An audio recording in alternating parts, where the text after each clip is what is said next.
धड़कने का सबब वो हमारे जहन में अटक गई है। लेकिन हम थोड़ा सा उसको इसलिए वाइप आउट करेंगे क्योंकि ये घंटा is going to be about another genre of music, बिल्कुल उससे फार फेच फ्रॉम दैट। हम बीटीएस की बात करेंगे and we will also have some guests as well. और आपको जिनको नहीं पता, जिनमें हम भी कुछ साल पहले होते थे, we didn't know the magic of BTS, लेकिन अब हम भी थोड़े से कन्वर्ट हो रहे हैं। What is so unique about this band that we are discussing it on Jio Pakistan? इस पे भी आपको हैरत होगी, तो हम आपको बताएंगे कि क्यों, कि how it all started. Exactly, और हम क्यों इस पे इतनी बात कर रहे हैं। लेकिन शुरू कर देते हैं सबसे पहले of course top stories of this hour. और कोरियन बैंड बीटीएस मकबूलियत के नए रिकॉर्ड बना रहा है।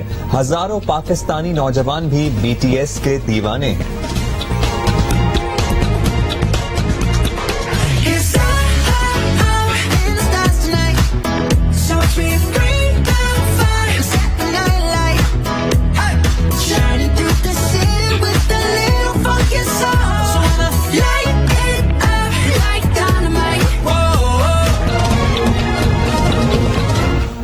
मुख्तलिफ जुबानों में गाने गाते हैं, कोरियन में तो गाते ही हैं और इसके अलावा अंग्रेजी में भी एल्बम्स आई हैं इनकी, जापानीज में भी ये गाने गाते हैं। लेकिन उस सबसे पहले जरा हम कोविड-19 की बात कर लें। वैक्सीन के हम सब मुंतजर हैं, बहुत से आपको पता है मेरे को वेट कर रहे हैं सब लोग। अच्छा जी, बीटीएस की अब बात करना चाहते हैं और थोड़ी सी बैकग्राउंड पहले हम आपको बीटीएस की देंगे और फिर ऑफ कोर्स हमारे गेस्ट भी हैं और हम भी बड़े एक्साइटेड हैं आज कि क्यों हम इसकी बात कर रहे हैं। तो जी आपको बताएं कि 7 साल पहले, वैसे कुछ लोग कहते हैं 10 साल पुरानी बात है, लेकिन could be between 10 and 7 years back, जनूबी कोरिया यानी साउथ कोरिया का 7 नौजवानों का एक पॉप बैंड बीटीएस मंजर पर आया और आते ही जिसको कहते हैं ना छा गया। और सिर्फ कोरिया पर ही नहीं, दुनिया पर छा गया। और आज इस पॉप ग्रुप की अपनी ब्रांड मालियत लगभग $5 अरब।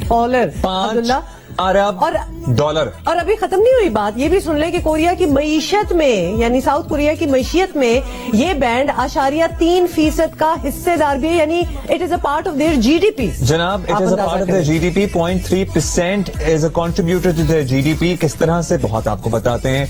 कोरिया आने वाले, अब टूरिज्म इनकी वजह से कितना बड़ा है, तो कोरिया आने वाले 10% सयाह सिर्फ बीटीएस की खातिर आते हैं एक्चुअली। और इस 10% of the tourist who are visiting Korea, और इनमें से करोड़ों जाहिर है इस बैंड के फैंस हैं, जिनमें हजारों पाकिस्तानी भी शामिल हैं। और पाकिस्तानी बीटीएस आर्मी या फैन क्लब जनाब बहुत बड़ा है और इसी के कुछ मेंबर्स हमारे साथ मौजूद हैं। अच्छा, एक जो मेंबर हैं उनका मैं अलहदा से तारुफ इसलिए भी कराना चाहूंगी क्योंकि राना माजिद ने हमें सोल में, साउथ कोरिया में वो स्टूडेंट है, वहां पढ़ रहे हैं, वहां से उन्होंने हमें लिखा कि मैं इधर हूं और मैं आपको ज्यादा इन्फॉर्मेशन दे सकता हूं। और हमें पता तो था कि इंटरेस्ट लेवल कितना हाई जा चुका है। कितने बीटीएस फैंस ने हमें लिखना शुरू किया, हम दोनों के टैग करके हमें। उसके बाद एक ट्रेंड चला जिसमें बीटीएस ऑन जियो का एक ट्रेंड ट्विटर पे चला। तो we were just so moved कि हमने कहा इस पे बात तो होनी चाहिए। हालांकि बीटीएस का कोई मेंबर हमें इस वक्त ज्वाइन नहीं करेगा। हाँ, और वो किस तरह पॉसिबल हो सकता है ये आप लोग हमें बता सकते हैं। Army can tell us better. लेकिन at the same time Rana Majid तो हमारे साथ सोल से मौजूद हैं ही, ब्लॉगर हैं और बीटीएस आर्मी की एक बड़ी अहम मेंबर हैं रमीजा अहमद। उन्होंने भी हमें ज्वाइन किया है और रमीजा ने हमारी आंखें खोल दी हैं बता के कि जनाब ये जो ख्याल है ना कि कोई टीन एज बच्चे बच्चियां, लड़के लड़कियां इनके फैंस हैं, ऐसा नहीं है। बाकायदा प्रोफेशनल्स, हर उम्र और हर तबके और हर जेंडर से ताल्लुक रखने वाले लोग इनके फैंस हैं। पहले हम जाएंगे सोल, और सोल जाएंगे हम राना माजिद के पास। Majid, thank you for writing in to us and then we got to connect with you. आप सबसे पहले तो ये बता दीजिए कि आप एग्जैक्टली इस वक्त कहाँ मौजूद हैं, क्या टाइम हो रहा है वैसे वहाँ पे? हाँ, okay. So first of all, Huma and Abdullah, thank you so much for having me. I would like to, Ramiza, hi, and assalamu alaikum to everyone who is watching me right now. My dad, my brother, my sister, my friends, family, and all the, especially the Pakistan BTS Army. Assalamu alaikum. Right now, I'm having this Pakistani flag, and I'm standing in front of the BTS pop-up store. So this is Pakistan the BTS pop-up store, और इनका जो store होता है, showcase होता है हर साल, उसके सामने मैं खड़ा हूँ, and we are right now in Seoul, the capital city of South Korea. अच्छा Rana Majid, we are very curious और आपसे जरूर पूछना चाहते हैं, ऑफ कोर्स दुनिया में तो फैंस हैं ही हैं, इनका इम्पैक्ट जो है वो सोल में साउथ कोरियन की जो पॉपुलेशन है उसमें ये 7 नौजवान जो हैं ये एकदम से पॉप आउट ऑफ नोवेयर और एकदम से इतने बड़े हो गए। क्या लोगों की राय है वहां इनके बारे में? Okay, first of all, the reason why they were popular, By the way, I will be speaking because I'm wearing mask. I am in the public place and in Seoul. We can hear you fine. We can hear you हम fine. Go समझ ahead. सकते हैं, सुन रहे हैं आराम से. So like Seoul के अंदर, जो कोरिया के अंदर, the stress level, especially the youngsters के अंदर बहुत ज्यादा होता है. And that's not only in Korea. All over the world, जो youngsters थे, they were having this mental क्या नाम है प्रॉब्लम उनकी थी. उनको they were facing hardships. और बहुत ज्यादा उनको ना प्रॉब्लम्स आ रही थी. They were not finding true themselves. तो जो BTS का बैंड था, they were the first one to talk about people, to tell people that you must love yourself.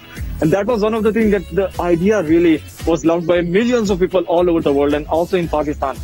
तो उनके आइडिया ने that was the उनके जो लिरिक्स हैं अगर आप लोग देखें, they always talk about the idea behind hope, to love yourself. Then they tell you like there will be hardships in life. Hardships होती हैं जिंदगी में, but we need to keep loving ourself. We need to keep moving on. हम आपसे जानेंगे कि अगर इनमें से कोई मेंबर कहीं सोल में ऐसे नजर आ जाए तो क्या आलम होता है, या इनके शोज के लिए कितने महीनों पहले बुकिंग करनी पड़ती है और कितने शोज होते हैं, और क्या इनका क्रेज क्या है इन कोरिया इटसेल्फ, लेकिन इनका क्रेज पाकिस्तान में भी है. और उसके लिए हम बात करेंगे रमीजा से. Ramiza, thank you for writing in to us again and joining us. और बताइए आप लोगों की वजह से ही हमें बहुत ज्यादा इस बैंड के बारे में मालूमात मिली. आपका पहला एक्सपोजर अबाउट देयर म्यूजिक कब हुआ और कैसे हुआ, और किसी ने इंट्रोड्यूस कराया था? क्या था उसका आप पे? अस्सलाम वालेकुम. सो बेसिकली मैं मैंगो बास के लिए लिख रही थी और 2018 में मैंने नोटिस किया कि ये जो एक जनूबी कोरिया का बैंड है, इसकी हर वक्त ट्विटर पे बात हो रही होती है, लेकिन तब मैंने इतना I didn't really look into them that much, और आई जस्ट सॉ उनकी तस्वीर और मैंने कहा अच्छा बहुत सात खूबसूरत लड़के हैं, शायद इसलिए लड़कियों को पसंद है. और एक दो दफा मैंने उन पे लिख दिया कुछ. फिर 2019 के बिगिनिंग में मैंने एक पीस लिखा कि क्यों पसंद है लोगों को, and I met this girl जिसको मैं प्रोफेशनली जानती थी. She is also a journalist. तो उसने मुझे मैसेज किया and she sent me some links and said के देखो अगर तुम इनकी लिरिक्स विदाउट बायस या कोई लाइक प्री जजमेंट करके नहीं पढ़ोगी ना तो तुम्हें ये नहीं पसंद आएंगे. तो मैंने कहा चलो ठीक है मैं देखती हूँ. उस रात मैंने जाके इनके गाने सुने और जो उनकी लिरिक्स है उनकी ट्रांसलेशंस और उनके पीछे जो मैसेज है वो पढ़ा, और वो दिन आज का दिन I have never looked back. और फिर उसके बाद से I have been a huge army. और तब बॉय विद लव एरा आई थी जो हॉल्जी के साथ इनने एक गाना किया था विच वाज ह्यूज इंटरनेशनली. बिल्कुल बिल्कुल, वो एक्चुअली उससे शायद हमें भी पता चला इंटरनेशनल लेवल पे क्या बीटीएस क्या चीज है. अच्छा रमीजा, वी आर वेरी क्यूरियस, ये बीटीएस आर्मी क्या है? बीटीएस आर्मी जो है एक एक्रोनिम है. इट्स लाइक फुल फॉर्म है adorable representatives MC of the youth, जो बीटीएस ने हमें दिया है नाम के हमारे फैंस जो है हमारी आर्मी है. अच्छा, तो we are basically their fans. तो ये नाम क्लब का नाम है बिकॉज दे ऑल्सो टॉक दुनिया में अबाउट कहीं भी कोई फैंस होते हैं वो आर्मी होती है. बिल्कुल, ये उनका दिया हुआ नाम है हमें, एक्रोनिम है इसका. मैंने अभी आपको फुल फॉर्म बताया है. तो this is what they call their fans themselves. So these young people, ये बीटीएस के जो मेंबर्स हैं, they are very smart I must say, कि किस तरह अक्रॉस द बॉर्डर्स सारे यंग